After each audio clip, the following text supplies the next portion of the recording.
प्रिय विद्यार्थियों, सुप्रभातम। मैं डॉक्टर इंदिरा गुप्ता, सह आचार्य संस्कृत। विद्यार्थियों, धर्म सिंधु ग्रंथ की श्रृंखला में आज हम ग्रहण निर्णय पर विचार करेंगे। अथ ग्रहण निर्णय है। ग्रहण एक खगोलीय अवस्था है जिसमें कोई खगोलीय पिंड, ग्रह या उपग्रह किसी प्रकाश के स्रोत जैसे सूर्य और दूसरे खगोलीय पिंड जैसे पृथ्वी के बीच में आ जाता है, जिससे प्रकाश का कुछ समय के लिए अवरोध हो जाता है। उस अवस्था को हम ग्रहण कहते हैं। मुख्य रूप से पृथ्वी के साथ होने वाले ग्रहणों में चंद्र ग्रहण और सूर्य ग्रहण उल्लेखनीय हैं। चंद्र ग्रहण में चंद्रमा और सूर्य के बीच पृथ्वी आ जाती है और ऐसी स्थिति में चंद्रमा पृथ्वी की छाया से होकर गुजरता है और ऐसा सिर्फ पूर्णिमा के दिन संभव होता है। सूर्य ग्रहण, इसमें चंद्रमा, सूर्य और पृथ्वी एक ही सीध में होते हैं और चंद्रमा पृथ्वी और सूर्य के बीच होने की वजह से चंद्रमा की छाया पृथ्वी पर पड़ती है। ऐसा अक्सर अमावस्या के दिन होता है। पूर्ण ग्रहण में खगोलीय पिंड जो हमारा होता है पृथ्वी, उस पर प्रकाश पूर्णतः अवरुद्ध हो जाता है। आंशिक ग्रहण में प्रकाश का स्रोत पूर्णतः अवरुद्ध नहीं होता। धर्मशास्त्रीय ग्रहण निर्णय अनुसार चंद्र सूर्य ग्रहणम यावत् चाक्षुष दर्शन योग्यम तावत् पुण्य काल है। चंद्र और सूर्य का ग्रहण जब तक आंखों से देखने योग्य हो उतने काल तक पुण्य काल होता है। इसलिए अस्तोत्तर ग्रस्तास्त स्थल में द्वीपांतर में ग्रहण होते हुए भी दर्शनाभाव से पुण्यकाल नहीं होता। इसी प्रकार ग्रस्त उदय में उदय से पहले पुण्यकाल नहीं होता। बादल आदि के आंखों से न देखे जाने पर ज्योतिष शास्त्र आदि से ग्रहण स्पर्श और ग्रहण मोक्ष जानकर स्नान आदि कर लेना चाहिए। आगे वो कहते हैं, रविवारे सूर्य ग्रहण चंद्रवारे चंद्र ग्रह चूड़ामणि संज्ञ है तत्र दानादि कम अनंत फलम। रविवार को सूर्य ग्रहण और सोमवार को चंद्र ग्रहण होने से चूड़ामणि नामक योग होता है। इसमें दानादिक करना अत्यंत फलदायक है। ग्रहण स्पर्श समय में स्नान, मध्यकाल में होम, देव पूजन और श्राद्ध, मुक्त होते समय दान और मुक्त हो जाने पर पुनः स्नान, यही क्रम होता है। आगे वो कहते हैं कि ग्रहण निमित्त स्नान, दान और श्राद्धादि जननाशोच तथा मरणाशोच में भी करना चाहिए। ग्रहण में 3 दिन तक या 1 दिन का उपवास करके स्नान दान आदि करने में बड़ा फल मिलता है। इस तरह की भी धर्मशास्त्राचार्यों के मत है। दान आदि के लिए विचार करते हैं कि ग्रहण में गोदान, भूमिदान, सुवर्ण दान और धान्यादि दान महाफल देने वाला होता है। अत्र गो, भूमि, हिरण्य, धानादि दानम महाफलम। तपस्या और विद्या दोनों से युक्त पात्र मुख्य दान पात्र होता है। मतलब जो या तपस्वी हो या किसी कोई बहुत विद्वान हो, ऐसे व्यक्ति को दान दिया जाना चाहिए। सत्पात्र में दान करने से अधिक पुण्य होता है। विद्या, उत्तम आचरण आदि से युक्त पात्र में दान करने से अनंत फल मिलता है। ग्रहण में श्राद्ध कच्चे अन्न से या सुवर्ण से करें। यदि संपन्न हो तो पक्वान्न से भी किया जा सकता है। अमावस्या में ग्रहण निमित्तिक श्राद्ध से ही अमावस्या श्राद्ध और संक्रांति श्राद्ध की सिद्धि होती है।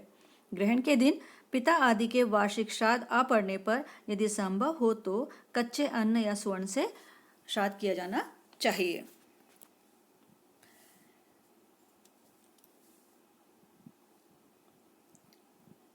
ग्रहणे श्राद्धम आमेन हेमना व कार्यम। ग्रहण में श्राद्ध कच्चे अन्न से या सुवर्ण से किया जाना चाहिए, उसे संपन्न करना चाहिए। यदि पकवान से संपन्न हो तो पकवान से भी कर लें।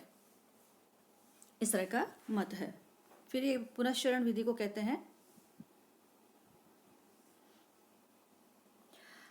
एक जगह ये भी कहते हैं कि चंद्र सूर्यो परागे च स्नात्वा पूर्वम उपोषितः स्पर्शादि मोक्ष पर्यंतम जपेत मंत्रम समाहितः जपा दशांस्तो होमस्तथा होमांश तर्पणम होमांश शक्तौ जपम कुर्यात् होम संख्या चतुर्गुणम। चंद्र और सूर्य के ग्रहण में पहले दिन उपवास करके स्नान के अनंतर ग्रहण के स्पर्श, मध्य और मोक्ष तक सावधानचित होकर मंत्र का जप करें। जप का दशांश होम और उसी तरह होम का दशांश तर्पण करें। होम न करने पर होम की संख्या से चौगुना जप करें। इस तरह से जो ग्रहण है उस ग्रहण में एक विधि विशेष आती है। उसके बाद वो पुरस्चरण विधि कहते हैं। पुरस्चरण किसे कहते हैं? तो वो कहता है कि पुरस्चरण 5 प्रकार का होता है। जप, होम, तर्पण, मार्जन, विप्र, भोजनात्मक 5 प्रकारम पुरस्चरण। जप, होम, तर्पण, मार्जन और ब्राह्मण भोजनात्मक 5 प्रकार का पुरस्चरण होता है। ग्रहण के स्पर्श काल से पहले स्नान करके अमुक गोत्र का अमुक शर्मा में राहु से ग्रस्त सूर्य व चंद्रमा के समय में अमुक देवता के अमुक मंत्र के सिद्धि के लिए ग्रास आदि से मुक्ति तक अमुक मंत्र का जप स्वरूप पुरस्चरण करूंगा, ऐसा संकल्प करके आसनबद्ध होकर जो जल आदि है आदि ग्रहण स्पर्श से पूर्व ही करके स्पर्शादि मोक्ष पर्यंत मूल मंत्र का जप करे। इसके बाद दूसरे दिन स्नान आदि नित्य कृत्य करके अमुक मंत्र का ग्रहण काल में किया हुआ अमुक संख्या का पुरस्चरण जप की सफलता के लिए किए हुए जप का दशांश होम और होम का दशांश तर्पण, जो कि मैं पूर्व में भी कह चुकी हूँ, और तर्पण का दशांश मार्जन और मार्जन का दशांश ब्राह्मण भोजन करूंगा, ऐसा संकल्प करके अथवा होम आदि के चतुर्गुणित या द्विगुणित जप करे। पुरस्चरण नहीं करने वाले भी गुरु से उपदिष्ट अपने अपने इष्ट देवता के मंत्र का जप या गायत्री का जप अवश्य करें। ग्रहण के दौरान वेद विचार इसमें किया गया है कि उससे पहले हम देखते हैं कि ग्रहण में क्या क्या त्यागने योग्य है। तो वो कहते हैं पूर्व पक अन्नम ग्रहणोत्तरम त्याज्यम। ग्रहण के जो पहले पकाया हुआ जो भोजन होता है वो अन्न ग्रहण के बाद ग्रहण नहीं किया जा सकता है, ग्राह्य नहीं है। और ग्रहण में जो जल है वह भी नहीं पिया जाना चाहिए। वेद का विचार तो ये कहते हैं सूर्य ग्रहे ग्रहण प्रहरात अर्वाक याम चतुष्टयम वेदः चतुर्ग्रहे तो प्रहरत्रयम चंद्रग्रहे तो प्रहरत्रयम।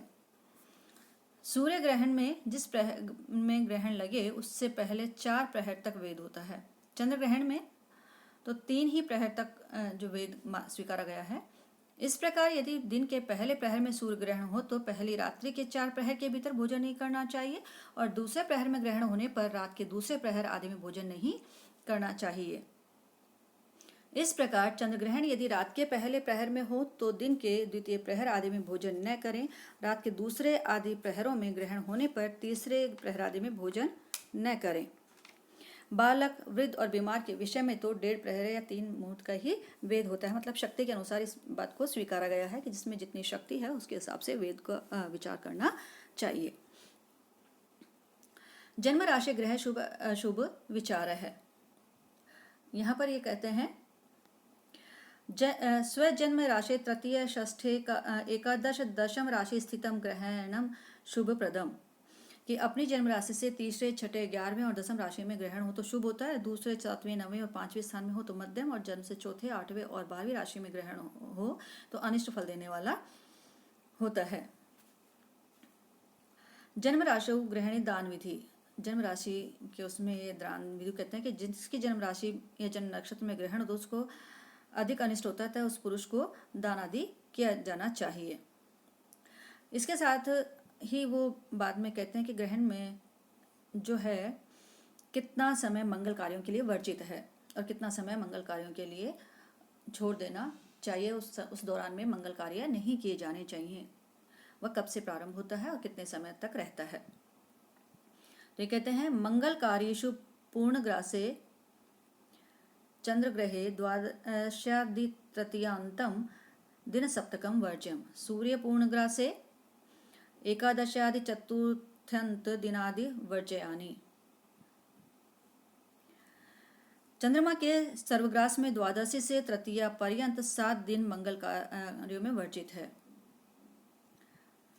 और सूर्य के पूर्णग्रास में एकादशी से लेकर चतुर्थी पर्यंत मंगल कार्य में वर्जित हैं। खंड ग्रहण में चतुर्दशी के 3 दिन वर्जित हैं। खंड मतलब जो पूर्ण सूर्य ग्रहण चंद्र ग्रहण नहीं हो तब।